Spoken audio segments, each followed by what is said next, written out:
More often than not, many sons that have inherited property, especially land, opt to selling it for quick money. But Katende did not, instead resorting to use it to grow fruits, and in particular oranges. Visiting Katende's orange farm in Mpigi, one might think it is one of those farms overseas. Yes, this is a local farm. This is because the orange garden is organized. It's kept dim green and with a purpose, a concept Katende inherited from his late father, Petro Katende. This was inherited from our father. We grew with our father was a farmer, was one of the 5 best farmers in the sub-county Maokota. The grass under the trees can easily be mistaken for weeds, but they are deliberately kept to hold water in the soil to minimize on the cost of irrigation. Well, I should say it is when you are determined, because you can either graft or you can buy the seedlings which are already grafted from the National Research Kawanda.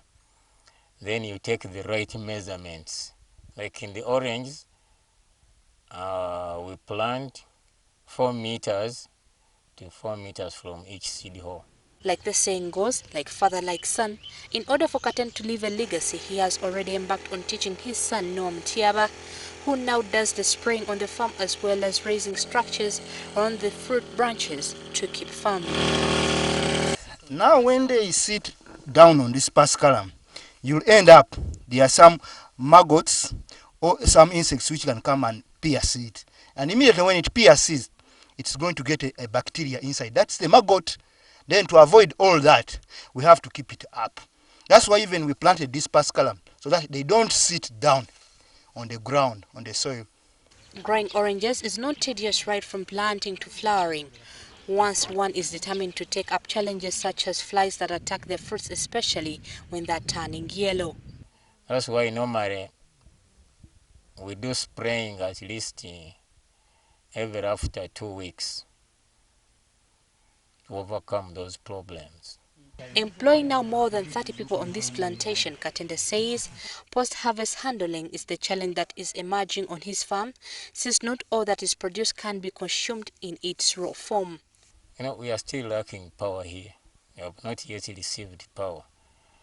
As you have talked, maybe when we get power, we can have a machine, we squeeze them and sell it in the crude form. Katende and family harvest more than a sack of 100 kilograms from each of these 3 fruits, earning him more than 100,000 shillings per sack. Actually here us, we don't say that we harvest in season. For us, each day when we see that these oranges are ready, we harvest. As you see these oranges, that now we have these ones which are ready to harvest. Then we have these ones which are coming. And then we have even the young ones, as you see. Now that means that when these oranges are ready, then we harvest, then we take. Now these oranges, as you see them, Washington Navy, these oranges, if you come here in the farm, these oranges costs 500. But if we pack them, we take them in hotels, as we take them in Kampala, we end up that this orange, it is bought on 2,500. Katende is optimistic that in the future he will establish a processing plant to avoid family members going on the streets to look for jobs.